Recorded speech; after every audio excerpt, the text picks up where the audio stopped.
Captain Sarah Chen watched through the reinforced viewport as the massive creature circled their disabled ship. The Shadow Maw, as the locals called it, stretched nearly 300 meters from snout to tail, its obsidian scales reflecting the pale light of Kepler 442b's twin suns. Its 6 eyes, each the size of a shuttle pod, tracked every movement on the bridge with predatory intelligence. "Ma'am, the creature has been out there for 6 hours," reported Lieutenant Torres, his voice tight with barely controlled fear. "Our hull breach in Section C is getting worse. If we don't get those external repairs done soon..." Sarah nodded grimly. The Shadow Maw had appeared shortly after their emergency landing, drawn by the electromagnetic signature of their damaged fusion core. According to their xenobiology database, Shadow Maws were apex predators that had wiped out 3 separate colonization attempts on this world. They were intelligent, ruthless, and utterly untamable. The bridge fell silent, except for the steady ping of the life support systems. Through the comm system, Sarah could hear the whimpering of crew members huddled in the lower decks. The Galactic Union had warned them about Kepler 442b, but their mission to retrieve the lost research data from the abandoned Kepler station had been too important to ignore. Dr. James Okafor, their xenobiologist, approached Sarah with a tablet in his trembling hands. "Captain, I've been studying the creature's behavior patterns. It's not acting like a typical predator. Look at this." He showed her a series of readings. "Its biorhythm suggests curiosity rather than hunting instinct. It's studying us." "Studying us for what? The best way to crack us open like a tin can?" Sarah's dry humor masked her growing concern for her crew of 43 souls. "Maybe," James admitted. "But there's something else. The electromagnetic pulse from our core breach, it's similar to the frequency that Kepler station was broadcasting before they went dark. What if the Shadow Maw isn't just a predator? What if it was somehow connected to the research team?" Before Sarah could respond, the ship's hull groaned ominously. Sparks flew from an overhead console, and the lights flickered. They were running out of time. "Captain," Ensign Martinez called from the communication station. "I'm picking up something strange. The creature, it's generating some kind of acoustic pattern, almost like it's trying to communicate." Sarah moved to the communications console and listened to the translated audio. Deep, resonant tones filled the bridge, rising and falling in what almost sounded like a melody. It was hauntingly beautiful and utterly alien. "Can we respond?" Sarah asked. "I can try to modulate our communications array to match its frequency," Martinez replied, fingers flying over his controls. Dr. Okafor grabbed Sarah's arm. "Captain, this is incredibly risky. We don't know what kind of intelligence we're dealing with. For all we know, we could be issuing a challenge or a threat." Sarah looked around at her crew. These people had followed her across half the galaxy, trusting her judgment. Now they were trapped on a hostile world with a creature that could crush their ship like an eggshell. Traditional military protocols had gotten them into this mess. Maybe it was time to try something different. "Do it," she ordered. Martinez nodded and began transmitting a simple mathematical sequence. Prime numbers, then the Fibonacci sequence. The response was immediate. The Shadow Maw's massive head tilted and its acoustic pattern changed, becoming more complex, more structured. "It's responding," Martinez whispered in amazement. "Captain, it's actually responding to our mathematical sequences." The creature slowly approached their ship, each step causing minor tremors. As it drew closer, Sarah could see details that hadn't been visible before. Scars crisscrossed its hide, and what she had initially taken for natural armor. Plating appeared to be partially artificial, technological implants of some kind. "My God," Dr. Okafor breathed. "Look at those neural interface ports along its spine. Someone augmented this creature. The research team at Kepler Station. They weren't just studying the local wildlife. They were enhancing it." The pieces began falling into place. The abandoned research station, the electromagnetic signals, the creature's unusual behavior.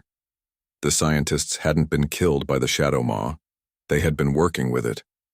"Captain," came a new voice over the comm system. It was mechanical, artificial, but unmistakably human in its intonation. "Please don't be afraid. I know how this must look." The bridge fell completely silent. Sarah felt her heart skip a beat. "Who is this?" she demanded. "My name is Dr. Elena Vasquez. I was the lead researcher at Kepler Station. What you're looking at isn't just a shadow maw anymore. Through neural interfacing technology, we achieved something unprecedented. A true symbiotic relationship between human consciousness and alien biology." Sarah stared at the massive creature outside their ship. "You're saying that thing is partly human?" "The consciousness is a blend," Dr. Vasquez's voice explained. "Human intellect and emotion merged with the Shadow Maw's instincts and physical capabilities. We didn't tame the creature, Captain. We became partners with it." "Lieutenant." Torres stepped forward, his hand hovering over the weapons console. "Captain, this could be a trap. How do we know this isn't some kind of alien mimicry?" The creature's massive head lowered until one of its eyes was level with the bridge viewport. In that alien gaze, Sarah saw something that made her breath catch. Unmistakably human compassion and intelligence. "Because," Dr. Vasquez continued, "I can help you repair your ship. The symbiosis grants access to abilities you can't imagine. Enhanced strength, electromagnetic manipulation, even limited matter, restructuring at the molecular level. But more importantly, it grants understanding." "Understanding of what?" Sarah asked. "That the greatest strength humans possess isn't our technology or our weapons. It's our ability to form bonds, to inspire loyalty, to see potential where others see only obstacles. The Shadow Maws were never mindless predators, Captain. They were apex survivors waiting for partners worthy of their trust." The ship shuddered again, more violently this time. Alarms began blaring throughout the vessel. "I can stabilize your fusion core and seal your hull breaches," Dr. Vasquez offered. "But I need you to trust me. I need you to let me help." Sarah looked at her crew, seeing fear and hope warring in their faces. Everything in her military training told her to maintain defensive protocols, to treat this as a potential threat. But her instincts, the same instincts that had kept her crew alive through countless dangerous missions, told her something different. "What do you need us to do?" Sarah asked. The response came not through the comm system but through a gentle vibration that seemed to emanate from the creature itself, a sound like a massive cat's purr, filled with gratitude and approval. "Lower your shields," Dr. Vasquez said. "Let me show you what true partnership looks like." The shield generators powered down with a low whine, leaving Sarah's crew completely vulnerable.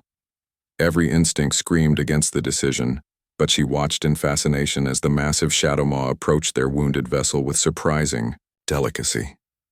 Dr. Vasquez's voice filled the bridge again, now clearer and more intimate without the interference of their defensive systems. "Captain, what you're about to witness challenges everything the Galactic Union believes about interspecies relationships.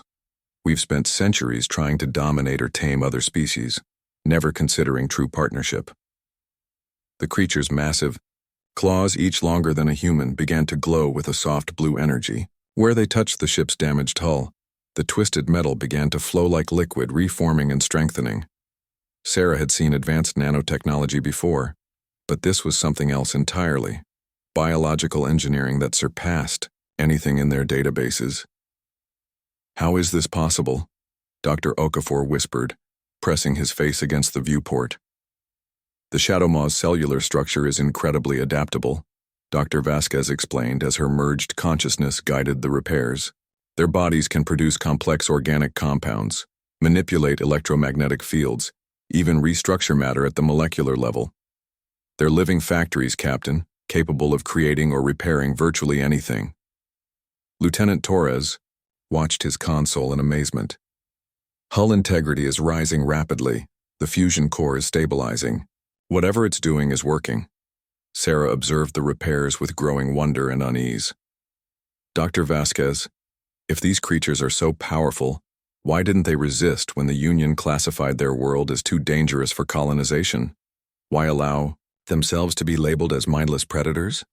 The Shadow Maw paused in its work, and Sarah could swear she saw something resembling sadness in those massive eyes. "Because they're not conquerors, Captain. They're guardians. This world is their home, their responsibility. When the first colonists arrived with weapons and force fields, trying to claim territory and exploit resources, the Shadow Maws defended themselves. But they never pursued the fleeing ships. They simply wanted to be left in peace. The implications hit Sarah like a physical blow. The colonization reports were written by survivors who interpreted defensive action as unprovoked aggression. Dr. Vasquez confirmed. The Union never tried to communicate. They saw size and power and assumed malevolent intent. Classic human fear response, unfortunately. As the repairs continued, more Shadow Maws began emerging from the planet's vast forests. Sarah counted at least a dozen of the massive creatures, each moving with purposeful grace toward their landing site. Her crew tensed at the display of overwhelming force, but something in their behavior suggested curiosity rather than hostility. "They're magnificent," Dr. Okafor breathed. "Captain, look at the variations in their physical adaptations. Each one is specialized for different environmental niches. This isn't just a species, it's an entire integrated ecosystem." "Dr. Vasquez," Sarah said, "I need to understand something. The neural interface technology. How did you develop something so advanced? Our best cybernetic systems can barely manage basic motor control connections." "We didn't develop it, Captain, they did." The response carried a mixture of humility and wonder. "The Shadow Maws have been using biological neural networks for millions of years. When they realized we were genuinely trying to understand rather than exploit, they shared their knowledge. The interface isn't human technology grafted onto alien biology. It's alien wisdom embracing human consciousness." One of the approaching Shadow Maws began generating the same melodic acoustic patterns they'd heard earlier. Others responded with their own unique songs, creating a complex harmony that seemed to resonate through the ship's hull itself. "They're discussing us," Dr. Vasquez translated, sharing observations, comparing notes. "The Shadow Maws are incredibly social creatures, Captain. Each individual contributes their unique experiences to a collective understanding. Imagine having access to the accumulated wisdom of every member of your species." Ensign Martinez looked up from his communications console with excitement. "Captain, I'm detecting similar acoustic patterns from across the planet. Hundreds of them, maybe thousands. It's like a planetary communication network." "That's exactly what it is," Dr. Vasquez confirmed. "The Shadow Maws don't just inhabit this world. They are this world, in a sense. Every major ecosystem has its guardians, all connected through bioacoustic networks that span continents. They share information, coordinate responses to environmental changes, even compose what we might call music for pure aesthetic pleasure." Sarah felt a chill of realization. "Dr. Vasquez, when the Union receives our mission report, they're going to want to study this, to replicate it, to weaponize it." "I know," came the somber reply. "That's why I need your help, Captain. The Shadow Maws trust you now. They can sense your genuine intentions, but they also understand the threat your species represents. They've been preparing." "Preparing for what?" Before Dr. Vasquez could answer, the ship's external cameras picked up movement in the forest canopy. Massive shapes were emerging from concealment, not just Shadow Maws but other creatures Sarah didn't recognize. Some flew on gossamer wings that spanned hundreds of meters. Others moved through the trees with serpentine grace. "The Shadow Maws aren't the only intelligent species on this world," Dr. Vasquez explained. "They're the coordinators, the guardians, but the entire planet's ecosystem is interconnected. Every species contributes something unique to the collective defense and prosperity of their world." Dr. Okafor was frantically taking readings. "Captain, the biodiversity readings are off the charts. This isn't just an ecosystem, it's a planetary superorganism. Each species fills a specific role in maintaining the world's balance. And now they're all mobilizing," Lieutenant Torres added grimly, watching his tactical displays. "Captain, whatever they're preparing for, it's big." The Shadow Maw, completing their repairs, stepped back and regarded the ship with what Sarah increasingly recognized as approval. Their hull was now stronger than it had been when they'd first launched from Earth. But more than that, subtle modifications had been made. Additional sensor arrays, enhanced communication systems, even what appeared to be biological components, integrated seamlessly with their technology. Dr. Vasquez, what have you done to our ship? I've given you the tools you'll need, she replied. Captain, the Union isn't going to accept a peaceful first contact report. They'll see the potential for exploitation and return with a military force. The Shadow Maws know this. They've seen it happen before on other worlds. Sarah's blood ran cold.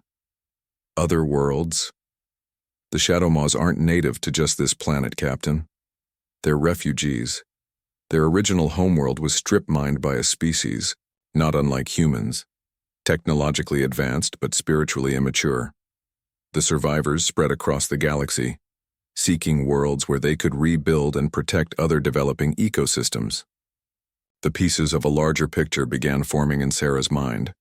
The restricted worlds in Union space, the ones classified as too dangerous for exploration, are under Shadow Maw protection, Dr. Vasquez confirmed. They've been quietly safeguarding dozens of worlds, allowing natural evolution to proceed without interference. But they can't hide forever. Eventually, your Union's expansion will force a confrontation. Sarah looked around at her crew, seeing their faces reflect her own growing understanding of the magnitude of what they'd stumbled into. They hadn't just discovered a new species. They'd made contact with a galactic civilization that had been operating in secret for millennia. What do you want from us? Sarah asked. Be our ambassadors, Dr. Vasquez replied. Help us find a way to coexist with humanity before it's too late. Show your species that there's more strength in partnership than in domination. The Shadow Maws have been waiting for humans who could understand this truth. Outside their ship, the assembled creatures began a new song, deeper, more complex, filled with harmonies that seemed to speak directly to something primal in human consciousness. Sarah felt tears forming in her eyes without understanding why. They're singing for you, Captain, Dr. Vasquez whispered. A song of welcome, of hope. 3 days later, Sarah found herself walking through the abandoned corridors of Kepler Research Station alongside Dr. Vasquez, whose human body moved with an otherworldly grace that spoke of her deep connection with the Shadow Maws. The station itself had been transformed into something between a research facility and a living organism, with bioluminescent growths providing gentle illumination and organic interfaces seamlessly integrated with human technology. This is where it all began, Dr. Vasquez said, leading Sarah into what had once been the main laboratory. Now it resembled a cathedral of living technology, with massive root-like structures supporting crystalline formations that pulsed with data streams. Sarah ran her hand along one of the organic interfaces, marveling at how it responded to her touch with warm, almost affectionate recognition. How many of your team underwent the symbiosis process? All of us eventually, Dr. Vasquez replied, but not immediately. The Shadow Maws are incredibly careful about such bonds. They spent months studying us, learning our individual personalities, our fears, our hopes. The symbiosis isn't just biological, Captain. It's spiritual. They needed to ensure compatibility on every level. Through the station's bio-optical windows, Sarah could see her crew working alongside several Shadow Maws on various projects. Lieutenant Torres was learning to operate one of the creature's electromagnetic manipulation abilities, his face bright with wonder as he helped reshape damaged components. Dr. Okafor was deep in conversation with a Shadow Maw whose hide showed intricate bioluminescent patterns that Sarah now understood represented complex mathematical concepts. Your people are adapting quickly, Dr. Vasquez observed with approval. The Shadow Maws are impressed by humanity's flexibility and eagerness to learn. Most species they've encountered were too rigid in their thinking to accept new paradigms. Most species? Sarah turned to face her host. How many other civilizations have the Shadow Maws encountered? Dr. Vasquez gestured toward one of the crystalline formations which began displaying three-dimensional star maps filled with complex data streams. Dozens, across several galaxies. The Shadow Maws are ancient, Captain, far older than human civilization. They've seen the rise and fall of countless species. Some achieved true harmony with their environments and joined the greater community. Others, she paused meaningfully. Others chose the path of endless consumption and expansion. Sarah studied the star map, noting clusters of systems marked in different colors. The red zones? Dead worlds. Species that couldn't learn to balance growth with sustainability. The Shadow Maws tried to help them, but some civilizations are too proud to accept guidance from beings they consider primitive. Dr. Vasquez's expression grew sad. They always see the Shadow Maw's organic technology and assume it's somehow less advanced than metal and circuits. They never understand that biological systems can be far more sophisticated than mechanical ones. A soft chiming sound drew their attention to another section of the laboratory, where Ensign Martinez was working with a young Shadow Maw whose scales showed the silver coloration of adolescence. They were collaborating on what appeared to be a new type of communication device blending human engineering with Shadow Maw bioacoustics. Remarkable, Dr. Vasquez murmured. That youngling has been trying to perfect that design for months. Your ensign solved the harmonic resonance problem in 3 days by suggesting a simple geometric modification. The combination of human creativity and Shadow Maw wisdom is proving incredibly powerful. Sarah watched her crew member work, noting how comfortable he seemed with his massive partner. Dr. Vasquez, I need to ask you something difficult. When we return to Union space with our report, there will be those who want to exploit what we've found here. Military applications, commercial possibilities. How do we protect the Shadow Maws while still fulfilling our duty to humanity? By showing them a better way, Dr. Vasquez replied firmly. Captain, the Shadow Maws have been preparing for this moment for a very long time. They're not helpless victims waiting to be exploited. They're an advanced civilization with resources and capabilities your Union can barely imagine. The question isn't whether they can defend themselves. It's whether humanity is wise enough to choose partnership over conflict. As if summoned by their conversation, a massive Shadow Maw entered the laboratory through an opening that dilated to accommodate its bulk. This creature was different from the others Sarah had encountered. Older, with deep amber scales marked by intricate scarring, that spoke of great age and experience. Captain Chen. The creature spoke through bioacoustic translators built into the station walls, its voice carrying the weight of millennia. I am Keeper Thalison, Elder of the Fifth Circle. Dr. Vasquez has told us much about your character, and that of your crew. Sarah straightened, recognizing the formal nature of this encounter. Keeper Thalison, it's an honor to meet you. My crew and I are grateful for your assistance and hospitality. The gratitude is mutual, Thalison replied. It has been many centuries since we encountered humans with the wisdom to listen before acting, to seek understanding before passing judgment. Your species shows promise, Captain Chen, but also great danger. The danger of our aggressive expansion, Sarah said, not making it a question. Among other things. Thalison's massive head tilted in a gesture Sarah was learning indicated thoughtful consideration. Humans possess remarkable adaptability and creativity, traits we value highly, but you also tend toward impatience and the assumption that newer is always better. This combination can lead to great achievements or terrible destruction. Dr. Vasquez stepped forward. Keeper Thalison has agreed to something unprecedented, Captain. He's willing to travel to Union space with us to make direct contact with your leaders. Sarah felt her heart skip. Is that wise? The military response alone could be catastrophic, which is why we must be strategic, Thalison replied. We do not intend to reveal our full capabilities immediately. Instead, we will present ourselves as we appeared to your original colonists, powerful but primitive. This will allow us to assess your leader's true intentions without triggering an immediate military response. A test, Sarah realized. Indeed. If your union chooses diplomacy and mutual benefit, we will gradually reveal more of our true nature and capabilities.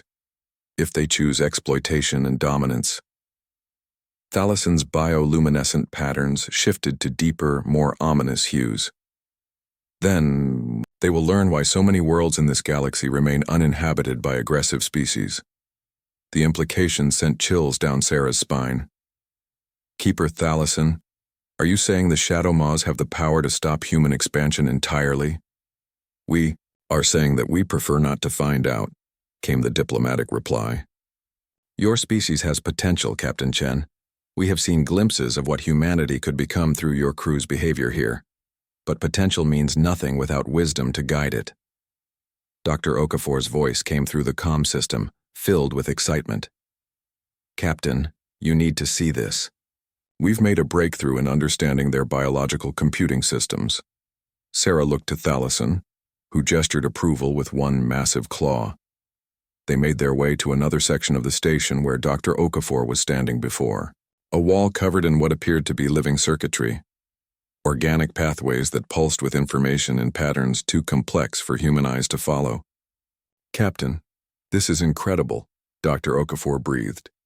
"These biological circuits can process quantum-level calculations in real time. The computational power of a single Shadowmaw brain exceeds our most advanced artificial intelligence systems by several orders of magnitude, and when they network together—" He shook his head in amazement. The collective processing capability of all the Shadowmaws on this planet could simulate the behavior of an entire galaxy. "Which is exactly what we do," Thalison confirmed. "We model the long-term consequences of various species' development paths, predict environmental changes, even calculate the optimal timing for first contact initiatives. Everything we do is based on comprehensive analysis of countless variables." Sarah stared at the organic computer system, beginning to grasp the true scope of what they were dealing with. "You've been manipulating galactic development for centuries." "Guiding, not manipulating," Thalison corrected gently. "We provide opportunities for growth and learning, but each species must choose its own path. Some choose wisdom and join our greater community. Others choose domination and face the natural consequences of such choices." "And which path will humanity choose?" Sarah asked. Thalison's bioluminescent patterns shifted to what she was learning represented hope mixed with uncertainty. "That, Captain Chen, is what we intend to discover. Your crew's presence here suggests humanity has the capacity for wisdom. Whether your species as a whole can embrace that capacity remains to be seen." Outside the station, Sarah could hear the evening songs of the various creatures beginning their nightly harmonies. The sound was beautiful and alien, but also somehow familiar, like a half-remembered lullaby from childhood. "Tomorrow we begin our journey to Union space," Dr. Vasquez said softly. "Whatever happens next will determine the future of both our species." The journey back to Union space took 2 weeks, but it felt like a lifetime to Sarah. Their ship now carried not just Keeper Thalison, but 3 other Shadowmaws, each specialized in different aspects of diplomacy, technology, and biological sciences. The creatures had modified sections of the ship's cargo bays into living habitats, complete with the organic technology that seemed to breathe and pulse with its own life. Admiral Morrison's weathered face filled the main view screen. As they approached Starbase Prometheus, humanity's most advanced military installation on the Outer Rim. His expression was a mixture of relief and barely contained anxiety. "Captain Chen, when you missed your first 2 scheduled check-ins, we assumed the worst. Your preliminary report about first contact has caused quite a stir at command. Are you certain these creatures are as peaceful as you've indicated?" Sarah chose her words carefully, aware that Keeper Thalison was monitoring their conversation through the ship's enhanced communication systems. "Admiral, they've shown nothing but cooperation and genuine interest in peaceful relations. However, I must stress that they're far more advanced than our initial assessment suggested. Any aggressive action could have catastrophic consequences." "Understood, Captain. We've prepared a full diplomatic reception committee, including xenobiologists, linguists, and cultural specialists. Dr. Elizabeth Hawkins from the Interspecies Relations Division is leading the team." Sarah felt a knot form in her stomach. Dr. Hawkins was known throughout the Union as a brilliant scientist, but also as someone who viewed alien species primarily as subjects for study and potential exploitation. Her presence suggested that command was already thinking beyond simple diplomacy. "Admiral, I respectfully request that all interactions with our guests be conducted with extreme caution and respect. These beings have capabilities we're only beginning to understand." Morrison's expression hardened slightly. "Captain, while we appreciate your successful first contact, remember that you're a military officer with duties to humanity's interests. We'll handle the diplomatic aspects from here." The transmission ended, leaving Sarah staring at a blank screen and feeling a growing sense of dread. Through their ship's intercom, she heard the gentle harmonics of Shadowmaw communication. Thalason and his companions discussing what they had observed. Dr. Vasquez appeared on the bridge, her expression reflecting similar concerns. They understand? More than they're letting on, Captain. The Shadow Maws have been monitoring human communications for months, learning your languages, studying your culture. They know exactly what kind of reception awaits them. Then why are they going through with this? Sarah asked. Because they believe in the potential they've seen in your crew, Dr. Vasquez replied. You and your people have demonstrated that humans are capable of wisdom, compassion, and genuine partnership. They're hoping that your leaders possess these same qualities. Lieutenant Torres looked up from his station.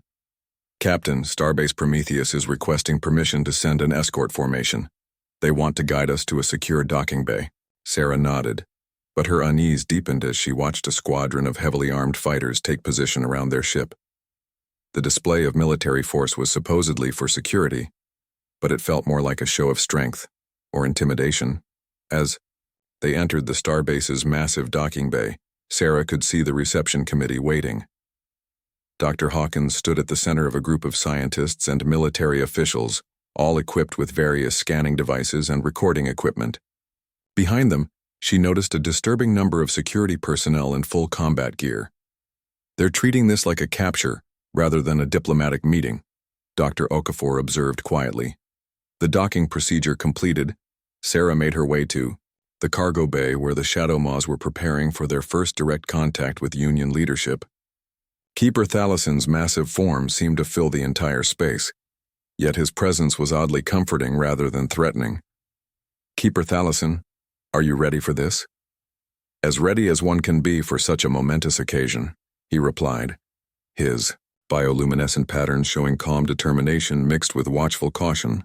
Captain Chen, we want you to know that regardless of what transpires here, your crew has earned our eternal respect and friendship.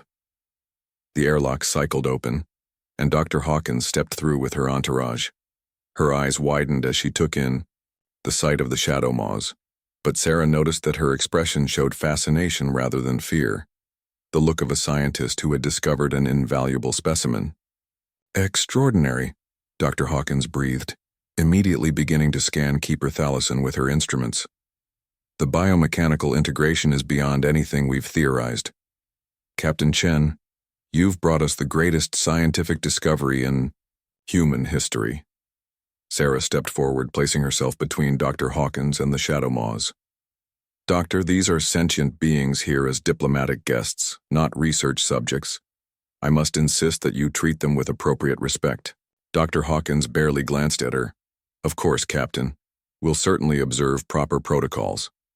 Her tone suggested that she viewed such protocols as minor inconveniences rather than ethical requirements. Keeper Thalason spoke, his translated voice filling the cargo bay with dignity and ancient wisdom. Dr. Hawkins, we come in peace, seeking mutual understanding and cooperation between our peoples. We offer knowledge and partnership in the hope that both our species might prosper. Yes, absolutely, Dr. Hawkins replied distractedly, still, focusing on her scanner readings. The possibilities for technological advancement are staggering. Your biological systems could revolutionize medicine, engineering, even weapons technology. A chill settled over the room. Sarah saw the other Shadow Maws' bioluminescent patterns shift to warning colors, and she felt her heart sink as she realized that Keeper Thalason's test was already revealing humanity's true priorities. Weapons technology, Keeper Thalason inquired calmly. An interesting priority for a first diplomatic exchange. Dr. Hawkins finally looked up from her instruments, apparently realizing her error. I meant defensive applications, of course. The Union faces many threats, and any technological advantages could help protect our citizens. Indeed. Thalason's tone remained neutral, but Sarah could sense the disappointment behind it. We are familiar with such concerns. Many species we have encountered expressed similar priorities. Admiral Morrison chose that moment to enter the cargo bay with an additional security detail. Keeper Thalason, on behalf of the United Human Alliance, I welcome you to Union Space. We're honored by your visit and eager to discuss the possibilities for cooperation between our peoples. The honor is ours, Admiral Morrison, Thalison replied diplomatically. We look forward to learning more about your civilization's values and goals. Excellent. We've prepared quarters for you and your companions in our xenobiology research section, where you'll be comfortable, and our scientists can better understand your needs. Sarah felt alarm bells ringing in her head. Admiral, with respect, wouldn't diplomatic quarters be more appropriate for our guests? Morrison's expression showed mild irritation. Captain, the research facilities are far better equipped to accommodate such unique visitors. Dr. Hawkins assures me they'll have everything necessary for their comfort. How considerate, Keeper Thalison said, his bioluminescent patterns now clearly indicating wariness. Before we proceed, might we tour some of your facility? We are curious about human civilization's achievements. Of course, Morrison replied, though I'm sure you'll find our research laboratories most impressive.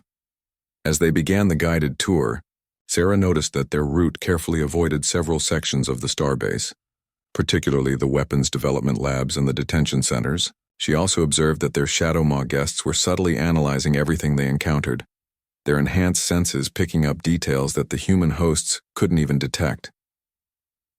In the botanical research section, they encountered Dr. Patricia Wells, an elderly scientist who had spent her career studying plant communication systems. Unlike the others, she approached the Shadow Maws with genuine wonder and respect. Your bioacoustic communication abilities are fascinating, she said to one of Thalison's companions. I've spent decades trying to understand how Earth plants coordinate responses to environmental changes. Your systems appear to operate on principles I've only theorized about. The Shadow Maw's patterns brightened considerably. Your intuitions are correct, Dr. Wells. Would you like to experience direct plant communication? That's actually possible? The Shadow Maw extended a tendril-like appendage toward a cluster of research plants.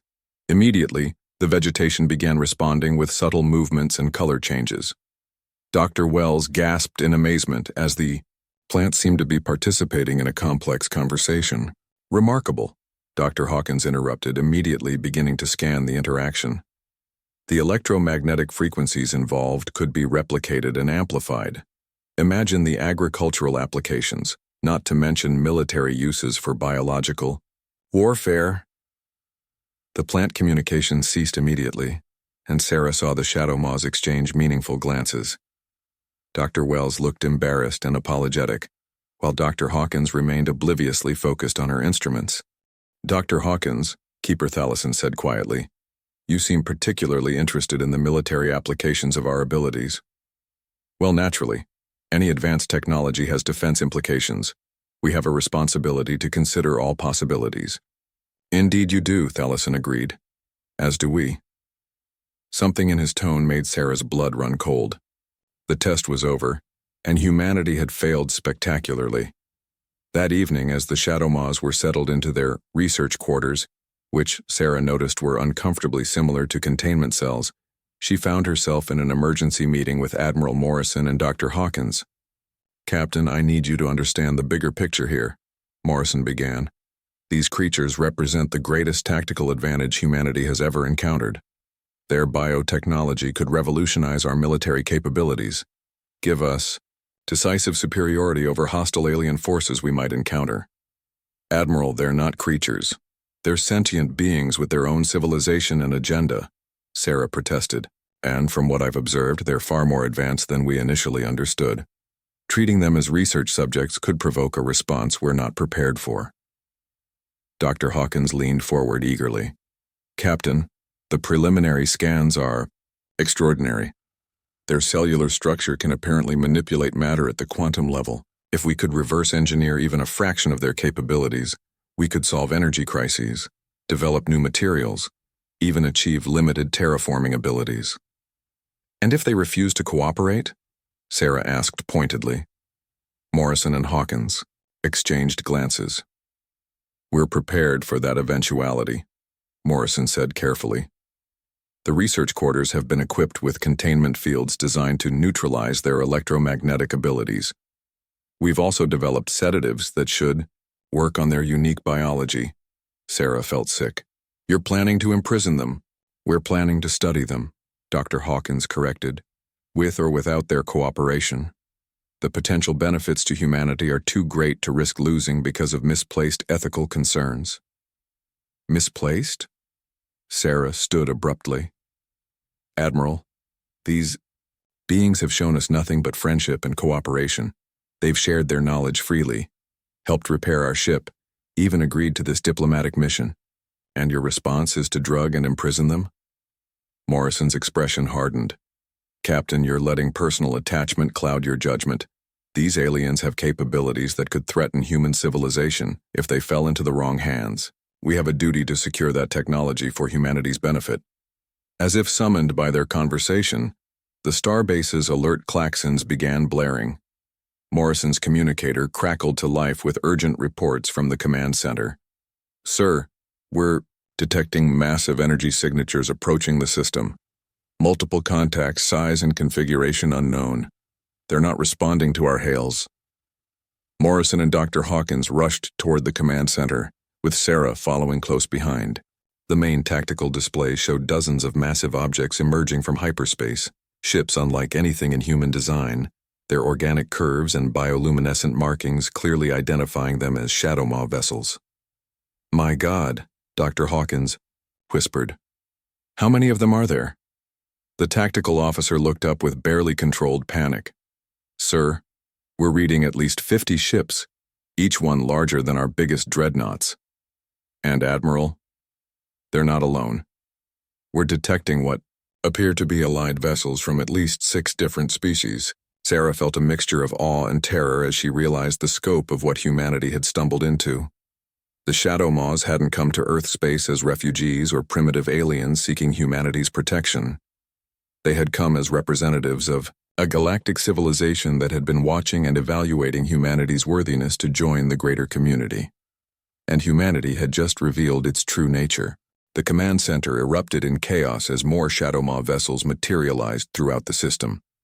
Admiral Morrison barked orders to his staff, while Dr. Hawkins frantically tried to contact the research section where their guests were being held.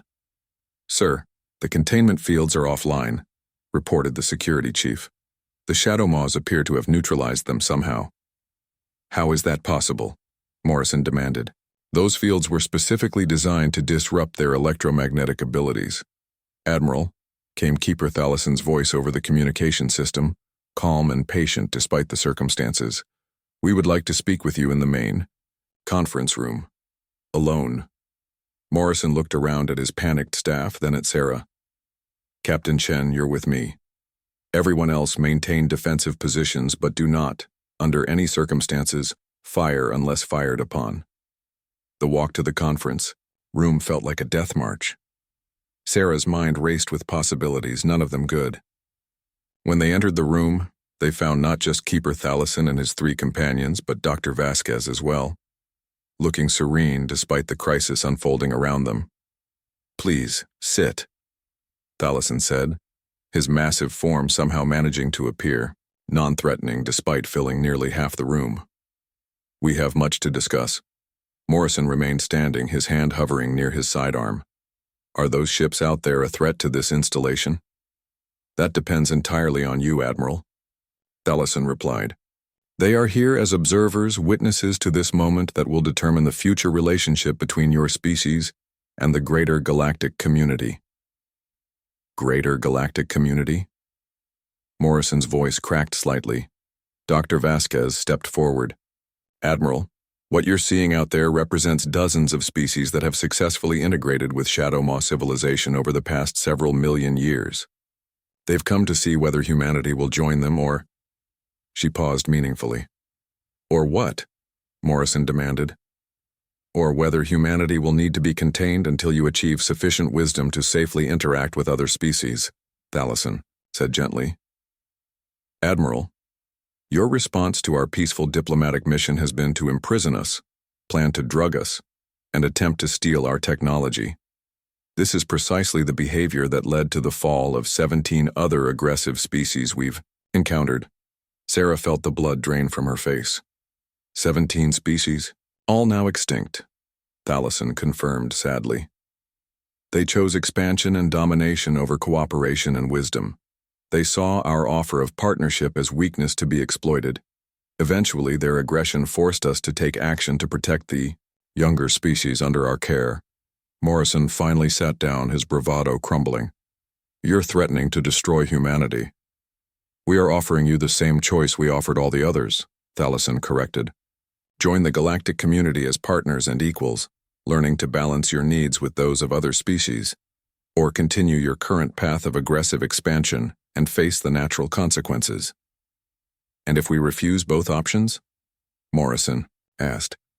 Thalison's bioluminescent patterns shifted to what Sarah now recognized as profound sadness. Then you will be quarantined to your current systems until such time as you develop sufficient wisdom to safely interact with other species. Your expansion will end here.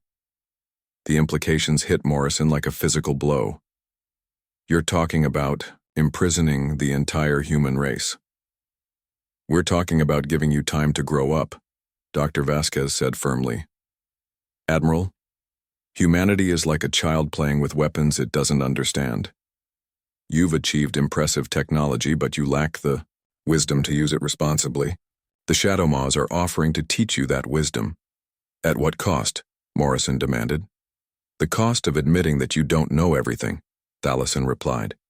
The cost of accepting that there are beings in the universe more advanced than humans. The cost of changing your fundamental approach to other species from exploitation to cooperation. Through the conference room's viewports, Sarah could see the massive alien fleet maintaining perfect formation around the starbase. No threatening movements, no weapon charges, but the message was clear. Humanity was completely outmatched. What about our autonomy? Morrison asked. Our right to self-determination? Preserved completely, Thalison assured him. The species that have joined our community maintain their unique cultures, their individual approaches to governance and social organization. What changes is their relationship with other species and their environment. They learn to see themselves as part of a larger whole rather than as conquerors of it. Dr. Hawkins chose that moment to burst into the conference room, her face flushed with excitement. Admiral, you need to see this. Our deep space sensors are detecting similar fleets throughout Union space. They're everywhere. Around every major human colony, every military installation, every research facility. The true scope of the situation became clear. This wasn't just about one starbase or one first contact mission. The Shadow Maws had been watching humanity for much longer than anyone had realized, and they had positioned themselves to respond to whatever choice humanity made. How long have you been preparing for this? Sarah asked quietly. Since your species first achieved faster than light travel, Thalison replied. We've been observing your expansion, your treatment of other species, your environmental policies. Some among us hoped that humanity would evolve beyond its aggressive tendencies naturally. Others predicted that intervention would eventually become necessary. And Captain Chen's mission? Morrison asked. Was our final test, Thalison confirmed. We needed to see how individual humans would respond to genuine partnership with an alien species. Your crew exceeded our most optimistic expectations, Admiral. They showed us that humans are capable of wisdom, compassion, and genuine cooperation. But our leaders failed the test, Morrison said bitterly. Some did, Thalison acknowledged, but not all. Dr. Wells showed genuine scientific curiosity without thoughts of exploitation. Several of your junior officers have demonstrated remarkable adaptability and wisdom. Even you, Admiral, are asking questions, rather than simply ordering attacks. Morrison stood and walked to the viewport, staring out at the alien fleet. What exactly are you proposing? A trial period, Dr. Vasquez explained. Select groups of humans will work directly with Shadow Maw partners, learning their technologies and philosophies. If the partnerships prove successful, we'll gradually expand the program until full integration is achieved. And if the partnerships fail, Morrison asked, then humanity will be quarantined until you develop sufficient wisdom naturally, however long that takes, Thalison replied. Some species require only decades to mature, others need centuries or millennia. A few never achieve the necessary wisdom and eventually destroy themselves through their own aggression. Sarah looked between the massive alien and the human admiral, seeing the weight of an entire species' future hanging in the balance. Who gets to decide which humans participate in these partnerships?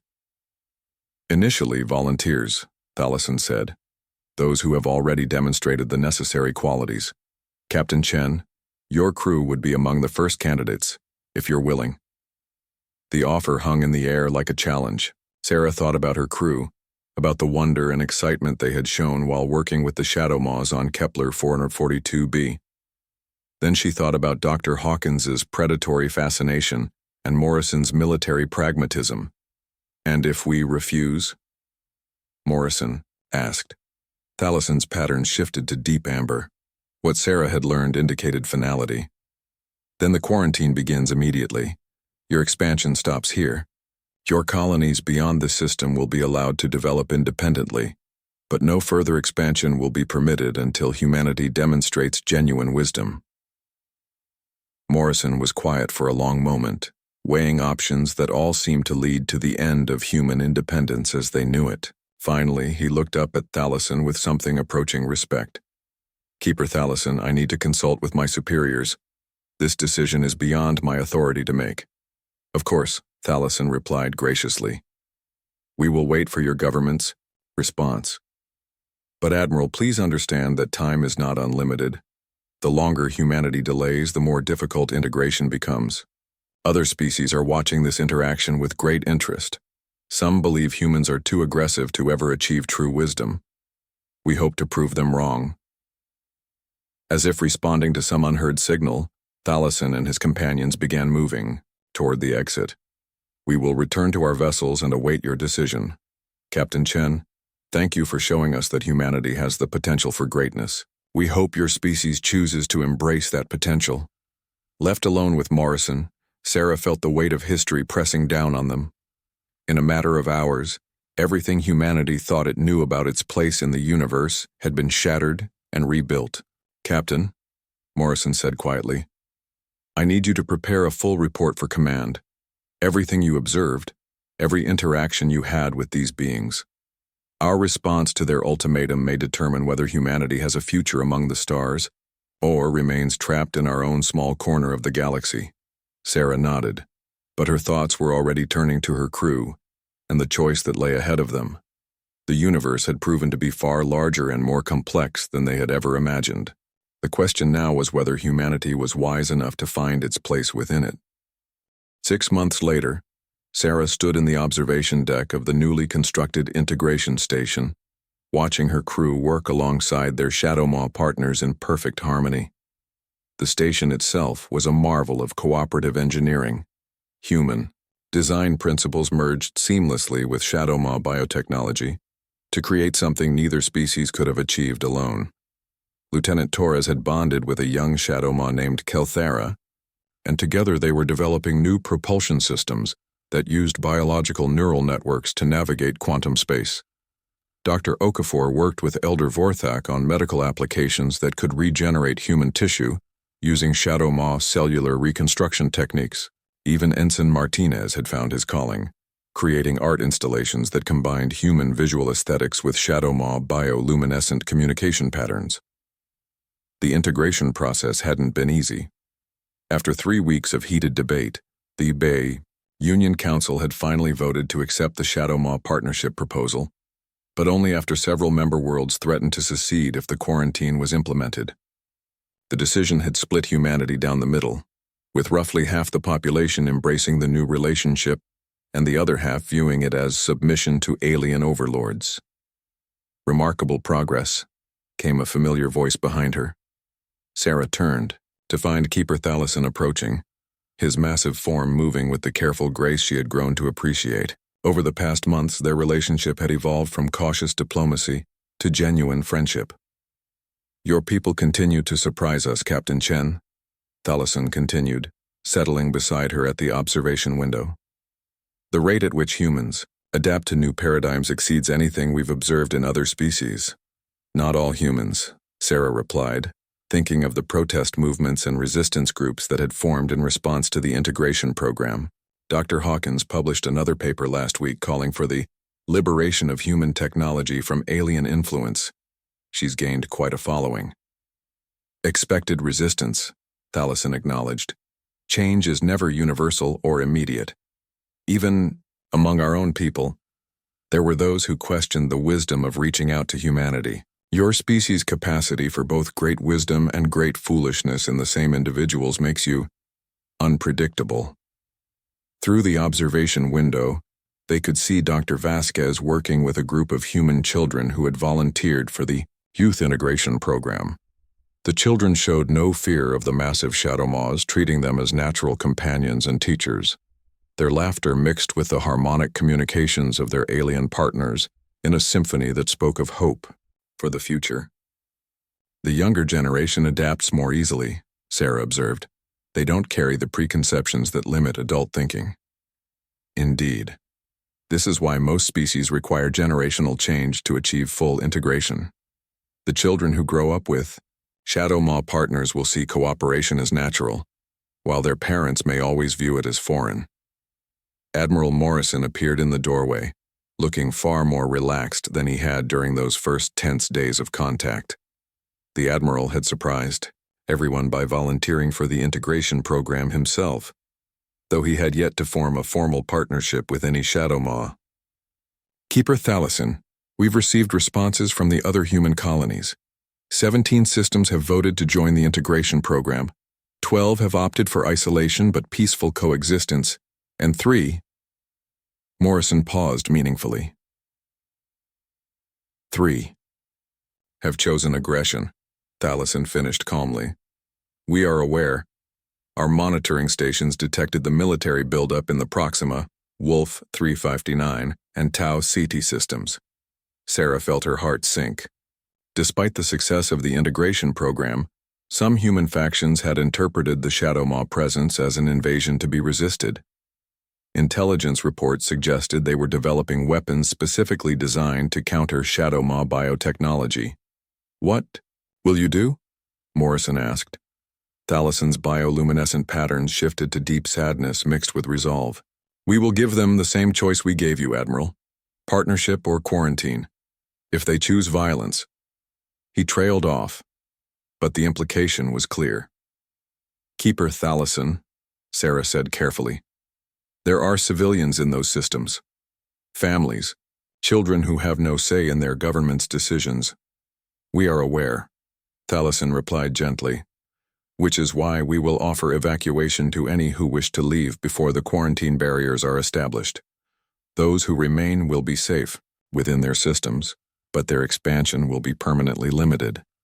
The weight of the situation settled over them. Humanity's first contact with a galactic civilization had led not to unity, but to the species' fragmentation. Some humans embraced partnership and growth, while others chose isolation or resistance. Is this how it always happens? Morrison asked. No, Thalison replied. Most species make a unified choice, either for integration or against it. Humanity is unusual in its ability to simultaneously embrace wisdom and reject it. This fragmentation may actually serve you well in the long term. How so? Sarah asked. Because it allows for natural experimentation, Thalison explained. The integrated colonies will develop in partnership with us, learning cooperation and advanced technologies. The isolated colonies will develop independently, maintaining pure human culture and perspectives. The resistant colonies will serve as a reminder of the consequences of choosing aggression over wisdom. A living laboratory, Morrison mused. In a sense, yes. In a few generations, when the children of all three paths reach maturity, humanity will be able to see the results of each choice and make more informed decisions about its future. Dr. Okafor's voice came over the intercom, filled with excitement. Captain Chen, you need to see this. We've had a breakthrough in the consciousness transfer research. They made their way to the medical research section where Dr. Okafor was working with Vorthak on what appeared to be a hybrid human shadow maw neural interface. Unlike Dr. Vasquez's permanent symbiosis, this system allowed temporary sharing of consciousness between species. It's remarkable, Dr. Okafor explained as they approached the experimental setup. The interface allows humans to experience shadow maw, sensory perception and cognitive patterns without permanent biological changes. Vorthak, would you demonstrate? The elderly Shadow Maw extended a bio-neural tendril that connected with a helmet-like device worn by Dr. Okafor. Immediately, the human scientist's expression changed, becoming more serene and contemplative. "I can sense the living systems throughout the station," Dr. Okafor said in wonder. "Every plant, every microorganism, every electrical current. It's like seeing the world as a vast, interconnected web of life and energy." When the connection ended, Dr. Okafor staggered slightly before regaining his composure. "The perspective is overwhelming at first, but incredibly enlightening. It makes you understand why the Shadow Maws see cooperation as natural. When you can perceive the connections between all living things, competition seems counterproductive. This could be the key to bridging the gap between our species," Sarah realized. If humans could experience the Shadow Maw perspective directly, even temporarily, it might overcome the fear and suspicion that drives resistance. Thalasson's patterns brightened with approval. "An excellent insight, Captain. This technology could indeed accelerate integration for those willing to try it. But it must be voluntary. Forced perspective sharing would violate the very principles we seek to teach." Over the following weeks, news of the consciousness-sharing breakthrough spread throughout human space. Volunteer programs were established on integration colonies, allowing curious humans to experience life from a Shadow Maw perspective. The results were remarkable. Nearly 90% of participants emerged from the experience with dramatically increased support for the partnership program. But the technology also intensified opposition in the resistant colonies. Leaders there declared it a form of alien mind control and banned all Shadow Maw technology within their territories. The division between cooperative and resistant humans deepened into what some observers called humanity's first truly existential schism. Standing once again on the observation deck, Sarah watched the latest group of human volunteers working with their Shadow Maw partners.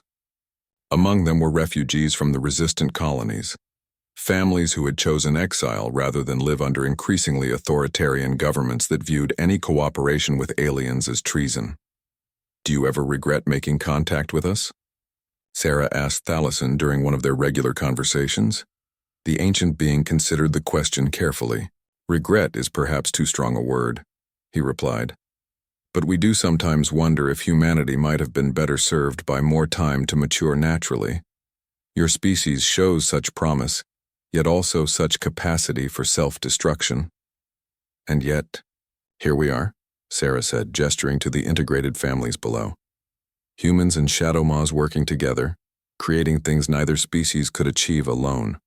My crew has grown in ways I never imagined possible. They're still human, but they're also something more. As are we," Thalasson admitted. "Interaction with humanity has changed us as well, Captain Chen. Your species' creativity and adaptability have inspired new approaches to problems we've struggled with for millennia. Perhaps that is the true gift of partnership. Not that one species learns from another, but that both become more than they were alone."